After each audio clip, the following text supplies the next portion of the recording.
Finally, I'd like to end with a little bit of political advice. അവസാനം എനിക്കല്പം രാഷ്ട്രീയ ഉപദേശവും നിങ്ങളുടെ മുമ്പാകെ വെക്കാം. And this is not coming from me, but this is coming from the people of Kerala. ഇത് എൻ്റെ ഉള്ളിൽ നിന്ന് വരുന്നതല്ല, കേരളത്തിലെ ജനങ്ങളുടെ മനസ്സിൽ നിന്ന് വരുന്നതാണ്. And it is advice to the leadership of the UDF. അത് മുമ്പിലിരിക്കുന്ന നിങ്ങളോടല്ല, വേദിയിലുള്ള നേതാക്കളോടാണ്, UDFന്റെ നേതാക്കളോടാണ് എനിക്ക് നടത്താൻ. Not from me, but from the people of Kerala. എന്റെ ഭാഗത്ത് നിന്നല്ല, കേരളത്തിലെ ജനങ്ങളുടെ ഭാഗത്ത് നിന്നാണ് ആ നിർദ്ദേശവും ഉപദേശവും. So don't get angry with me, I am the messenger only. അതുകൊണ്ട് എന്നോട് ദേഷ്യം പിടിക്കരുത്, ഞാൻ ജനങ്ങളുടെ അഭിപ്രായം നിങ്ങൾക്ക് എത്തിച്ചു നൽകുന്ന ഒരു ദൂതൻ മാത്രമാണ്. See, there are many beautiful dances in Kerala. Dances.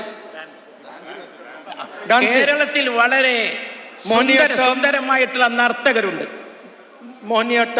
Mohiniyattam, ഒരുപാട് നൃത്തരൂപങ്ങളുള്ള, കല കൊണ്ട് വളരെ സമ്പന്നമായിട്ടുള്ള പ്രദേശമാണ് Keralam. Some dances are individual dances. ചില നൃത്തങ്ങൾ വ്യക്തിഗത നൃത്തങ്ങളാണ്. Where suddenly one dancer comes in the middle and starts to dance.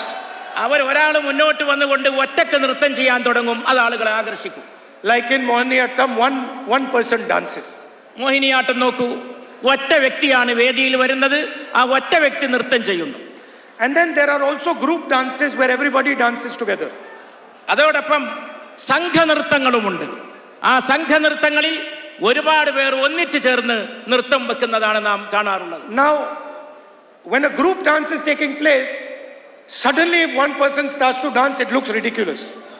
അങ്ങനെ ഒരു സംഘനൃത്തം നടക്കുമ്പോൾ ചിലപ്പോൾ എവിടെയെങ്കിലും ഒരാൾ വന്ന് ഒറ്റക്കൊരു നൃത്തം നടത്തി മറ്റുള്ളവരുടെ ആകർഷണം നേടാൻ ശ്രമിക്കാറുണ്ട്. So the advice from the people of Kerala to the UDF leaders is dance together.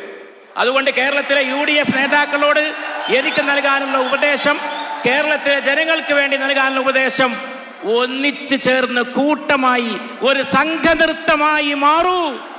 And they are already saying if the UDF dances together harmoniously, we are going to make you the government of Kerala. They already saying. ജനങ്ങൾ ഒരു കാര്യവും കൂടി അതിന്റെ കൂടെ ചേർത്ത് പറയുന്നുണ്ട്. UDF നേതാക്കന്മാർ ഒന്നിച്ചു ചേർന്ന് കൈകോർത്ത് പിടിച്ച് ഒരു സംഘനൃത്തം സമ്മാനിച്ചാൽ ഞങ്ങൾ നിങ്ങളെ അധികാരത്തിൽ എത്തിക്കാമെന്നും കേരളത്തിലെ ജനങ്ങൾ ഉദ്ഘോഷിക്കുന്നത് ഞാൻ കേൾക്കുന്നു. So that was little bit of political advice. I apologize if it was out of place. അതാണ് എൻ്റെ രാഷ്ട്രീയ ഉപദേശം. അങ്ങനെ പറയുന്നതിൽ വല്ല അനിഷ്ടവും ഉണ്ടെങ്കിൽ ഞാൻ ക്ഷമാപണം നടത്തും. അതായത് UDFന്റെ അകത്തുള്ള തമ്മിത്തല്ല് വ്യക്തമായിട്ട് അവരെ ഇരുത്തിക്കൊണ്ട് ഒരു പൊതുയോഗത്തിൽ പുള്ളിക്കാരൻ പറഞ്ഞതാണ്. തമ്മിത്തല്ലിയത് മതി, ഇനിയെങ്കിലും ടീം UDF എന്ന് പറഞ്ഞിട്ട് എന്തെങ്കിലുമൊക്കെ ചെയ്യുമെന്ന് മനസ്സിലായ, എന്നിട്ടേ ഗുണമുള്ളൂ. അപ്പം കാര്യങ്ങൾ അങ്ങോട്ട് ചെയ്തരട്ടെ.